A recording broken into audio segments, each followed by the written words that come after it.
जय शिवराय मित्रांनो, अंगणवाडी सेविका व मदतनीस भरती प्रक्रियेची अंतिम यादी लागलेली आहे. ज्या ज्या अंगणवाडी किंवा जिल्ह्यामध्ये गावामध्ये भरती प्रक्रिया आहे त्या ठिकाणी जी काय आहे लिस्ट ती लागलेली आहे, अंतिम यादी लागलेली आहे. त्यानंतर आता नियुक्तीची प्रक्रिया सुरू होणार आहे. ज्या ज्या उमेदवाराचं नाव अंतिम यादीमध्ये टॉपला आहे किंवा जागानुसार सुरुवातीला आहे, बोल्डमध्ये आहे, त्या उमेदवाराचं आता नियुक्तीची प्रक्रिया सुरू झालेली आहे. त्यांनी डॉक्युमेंट तयार ठेवायचे आहे, त्यांना कधीही कॉल येऊ शकतो. आता सांगली जिल्ह्यातील आपल्याकडे इथं यादी आहे. त्याच्यामध्ये यादीमध्ये तुम्ही पाहू शकता बिसूर गावामध्ये एकच जागा आहे, त्यामध्ये कोमल विनायक यादव यांना किती मार्क पडलेले आहेत? 75 मार्क पडलेले आहेत. त्यांनी तयार राहायचं आहे नियुक्तीसाठी. त्यानंतर काकडवाडी हे गाव आहे, त्याच्यामध्ये सेविकाचंही एक जागा भरलेली होती, अंतिम यादी लागलेली आहे. त्यामध्ये काकडवाडीमध्ये वर्षा विनोद पाटील काकडवाडी यांना 67 मार्क पडलेले आहेत. त्यांनी त्यासाठी नियुक्तीसाठी तयार राहायचं आहे.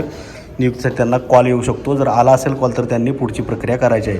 त्यानंतर हरिपूरमध्ये एक जागा आहे मदतनीसाची. निवड यादीमध्ये सुरुवातीला नाव आहे श्वेता प्रकाश फडतरे.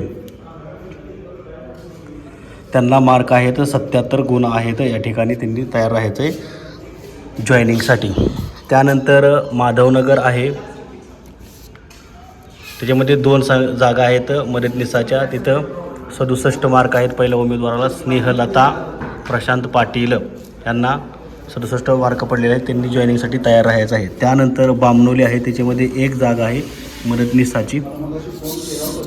सुषमा मोहन आवळे ह्या टॉपला आहेत, त्यांना 76 मार्क आहेत. त्यांनी जॉईनिंगसाठी तयार राहायचं आहे. त्यानंतर माळवाडी आहे, 2 जागा आहेत मदतनीसाच्या. पहिला उमेदवार आहे, 2 उमेदवार आहेत, अस्मिता प्रमोद चौगुले आणि अंकिता रोहित निर्वाणे यांना अनुक्रमे किती मार्क आहेत?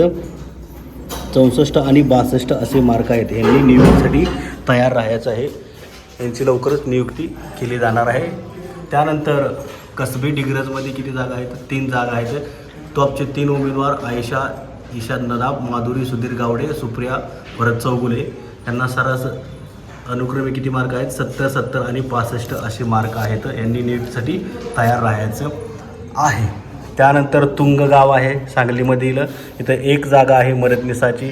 सुरुवातीला नाव आहे सरिता प्रमोद भानुसे. यांनी जॉईनिंगसाठी तयार राहायचं आहे. 72 यांना मार्क आहेत, त्या पात्र आहेत. त्यानंतर पुढं सावळवाडी एक जागा आहे मदतनीसाची. सुरुवातीला टॉपमध्ये नाव आहे अश्विनी विशाल मोसुटगे. त्यांना 63 मार्क आहेत. त्यांनी तयार राहायचं आहे जॉईनिंगसाठी. त्यानंतर पुढचं गाव आहे मौज डिग्रज. मदतनीसाच्या 2 जागा आहेत. सुरुवातीला टॉपला नाव आहे विद्या महादेव इरकर आणि पौर्णिमा सुरेंद्र कांबळे. यांना अनुक्रमे मार्क किती आहेत? विद्याला 72 मार्क आहेत आणि पौर्णिमाला 72 मार्क आहेत. ह्या 2 जागा आहेत भरल्या जाणार. त्यांनी तयार राहायचे जॉईनिंगसाठी. हे बघा, विद्या महादेव इरकर 72 मार्क आणि पौर्णिमा सुरेंद्र कांबळे त्यांनासुद्धा 72 मार्क आहे. त्यानंतर पुढचं गाव आहे कर्नाळा. कर्नाळामध्ये एक जागा आहे मदतनीसाची. त्या ठिकाणी राणी अमोल जाखले यांचं नाव आहे टॉपला, त्या पात्र आहेत. त्यांना 72 मार्क या ठिकाणी आहेत. त्यानंतर पुढचं गाव आहे धूळ बसली, याच्यावर मदतनीस आहे कांचनपूर. इथं एकच जागा आहे.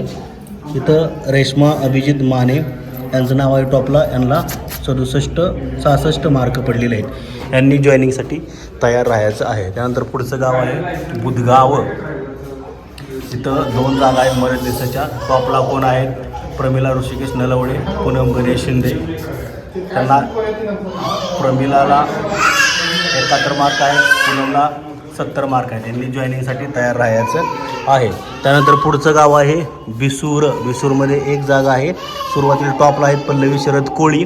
त्यांना 74 मार्क आहेत. त्यांनी जॉईनिंगसाठी तयार राहायचं आहे. पुढं नांद्रेमध्ये 3 जागा आहेत मदतनीसाच्या. मयुरी विश्वास माने, ऐश्वर्या सुनील पाटील, आरती राम नांद्रेकर अशा ह्या टॉपला 3 आहेत उमेदवार. मयुरी यांना किती मार्क आहेत? 75 मार्क आहेत. ऐश्वर्या सुनील पाटील यांना किती मार्क आहेत? तिथं 67 मार्क आहेत. आणि आरती राम नांद्रेकर यांना किती मार्क आहेत? इकडं त्यांना 67 मार्क आहेत. ह्या 3नी जॉईनिंगसाठी तयार राहायचं आहे 3 उमेदवारांनी. अशा पद्धतीने सांगली जिल्ह्याची 30 जागांची यादी आहे. आणखी गावं काय आहेत? कसबे पिरान इथं एक जागा आहे मदतनीसाची, टॉपला नाव आहे विद्या राहुल सपकाळ, त्यांना किती मार्क आहेत? 65 मार्क आहेत. त्यानंतर दुधगाव इथं 2 जागा आहेत मदतनीसाच्या, प्रीती नितीन पाटील, टॉपला नाव आहे यांचं, 71 मार्क आहेत त्यांना. त्यानंतर अश्विनी चेतन पाटील दुधगावच, त्यांना 69 मार्क आहेत. त्यांनी तयार राहायचं आहे जॉईनिंगसाठी. त्यानंतर पुढचं गाव कौलापूर, कौलापूरमध्ये 2 जागा आहेत मदतनीसाच्या, काजल देवेंद्र कांबळे या टॉपला आहेत, त्यांना मार्क आहेत 72. त्यानंतर शिल्पा सुनील मोहिते, त्यांना किती मार्क आहेत? 72. 2 जागा आहेत, 2 जागा टॉपला आहेत वरती, त्यांना जॉईनिंगसाठी संधी आहे, त्यांनी तयार राहायचं आहे जॉईनिंगसाठी. त्यानंतर पुढं आहे बघा इथं समडोळी, समडोळीमध्ये 2 जागा आहेत मदतनीसाच्या, इथं टॉपला आहेत स्वातीसागर गुंजाटे, त्यांना 72 गुण आहेत. आणि पद्मश्री सुनील पाटील यांना 67 मार्क आहेत. या सर्वांनी जॉईनिंगसाठी तयार राहायचं आहे. तर बघा, तुमच्या जिल्ह्यातील, तुमच्या तालुक्यातील, तुमच्या भागातील यादी कुठे पाहायची? तर एकात्मिक बालविकास सेवा योजना प्रकल्पाचं जे काय अंगणवाडी सेवा मदतनीस या संदर्भातलं जे काय कार्यालय आहे त्या ठिकाणी तुम्ही तुमच्या भागातील यादी पाहू शकता. अनेकांचे आपल्याला कमेंट येत आहेत की सर आमची यादी लागली काय, आमची यादी कुठे पाहायची? तर तुमच्या तालुक्याचं, जिल्ह्याचं जे काय एकात्मिक बालविकास सेवा योजनाचं कार्यालय असेल त्या ठिकाणी तुम्ही या संदर्भातली सर्व यादी पाहू शकता आणि तिथं तुमचे नाव पाहू शकता. तिथं सध्या प्रक्रिया काय आहे, प्रोसेस सध्या कोणती सुरू आहे ते तुम्ही त्या ठिकाणी पाहू शकता. तुमचं नाव पहा आणि लगेच तुमच्या पुढच्या तयारी लागा. या संदर्भातले सर्व व्हिडिओ आपण बनवलेले आहेत. हरकत कशी घ्यायची, गुणांची यादी किती आहे, या यादी कुठे पाहायची, त्यानंतर हरकत कोणी घ्यायची कोणी घ्यायची नाही, गुणांचं जे काय क्रायटेरिया आहे तो कसा आहे, निवड प्रक्रिया कशी आहे हे सुद्धा यापूर्वीच्या व्हिडिओमध्ये आपण सांगितलेलं आहे. इथून पुढे जे काय अपडेट येईल ते आपण ते तुम्हाला देतच राहू. तोपर्यंत सध्या तरी तुमच्या भागामधील जे काय प्रोसेस सध्या सुरू आहे ती पहा. कारण आता काही ठिकाणी या अंतिम यादी लागलेली आहे, तर काही ठिकाणी अजून अंतिम यादीसुद्धा लागलेली नाही. त्यांची गुणांची किंवा हरकत घेण्याची सध्या प्रक्रिया सुरू आहे. वेगवेगळ्या टप्प्यानुसार त्यांची मागं पुढं थोडंसं टायमिंग टेबल आहे. ज्या अंगणवाडी किंवा ज्या जिल्ह्याचं टाईम टेबल सुरुवातीला होतं, लवकर अर्ज सुरू झाले त्यांचे आता अंतिम यादी लागलेली आहे. ज्या जिल्ह्यांचे अर्ज उशिरा सुरू झाले भरणे त्यांची आता अंतिम यादी अजून लागलेली नाही, लवकरच लागणार आहे. त्यामुळे तुमच्या भागातील यादी तुम्ही कुठं पाहायचे, सर्व सविस्तर जे काय माहिती असेल ते तुम्ही स्वतः जाऊन चौकशी करू शकता. एकात्मिक बालविकास सेवा योजना या ठिकाणी पाहू शकता. ही सांगली जिल्ह्याची यादी आपण या ठिकाणी तुम्हाला दाखवलेली आहे. सांगलीचं जो कोणी असेल तर त्यांच्यापर्यंत हा व्हिडिओ पोचवा. जय हिंद, जय महाराष्ट्र.